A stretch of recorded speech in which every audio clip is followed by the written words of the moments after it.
জুম্মার দিন মানে একটা রহমতের দিন এবং একটি ভালো দিন। শুক্রবার মানে একটু পরিষ্কার পরিপাটি, একটু স্পেশাল সব দিক থেকে। আসসালামু আলাইকুম, কেমন আছেন সবাই? আশা করি সবাই ভালো আছেন। আলহামদুলিল্লাহ আমিও ভালো আছি। যে যেখান থেকে আমার ভিডিওটি দেখছেন সবার সুস্থতা কামনা করে আজকের ব্লগটি শুরু করলাম। এই তো ভিডিওটি কালকের ছিল, শুক্রবারে। আমি ফার্স্টে সকালে ঘুম থেকে উঠেই বিছনাটা চেঞ্জ করে নিচ্ছিলাম, কারণ শুক্রবার হলে আমি আমার বেডশিট সবকিছু চেঞ্জ করে রুমটাকে একটু পরিপাটি করি বেশি, কারণ শুক্রবারটা একটু স্পেশালি মনে হয়। রান্না বান্নাও একটু স্পেশাল ভাবেই করা হয়, যেহেতু বাসায় সবাই থাকে। এর জন্য আমি সকাল সকাল ঘুম থেকে উঠে আগে বেডশিটটা চেঞ্জ করে নিয়েছিলাম, তারপরে সবকিছু একটু গুছিয়ে নিচ্ছিলাম। এদিকে বাবুর খাবারগুলো একটু সাজিয়ে রাখতেছিলাম, সবকিছু এলোমেলো করে দিয়েছিল।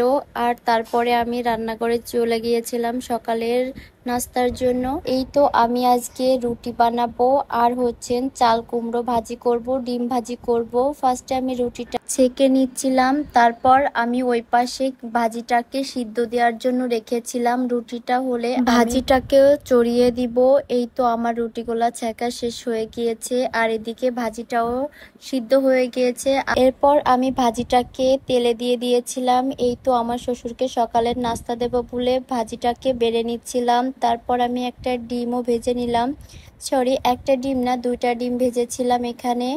এই তো রুটিগুলা দিচ্ছি আর ডিম ভাজি আর চাল কুমড়ো ভাজি। সকালবেলা ভাত রান্না করলেও আমার শ্বশুর রুটি খাবে। এই তো সকালের নাস্তা শেষ হওয়ার পরে আমি দুপুরের রান্নার আয়োজন করতেছিলাম। আজকে রান্না করব গরুর মাংস আর পাতলা ডাউল আর ভাজি করব। তো ফার্স্টে সবকিছু কেটে নিয়েছিলাম, আমার হেল্পিং হ্যান্ড আমাকে সবকিছু কেটে দিয়েছিল। এই তো আমি রান্নাটাকে এখন চড়িয়ে দিব।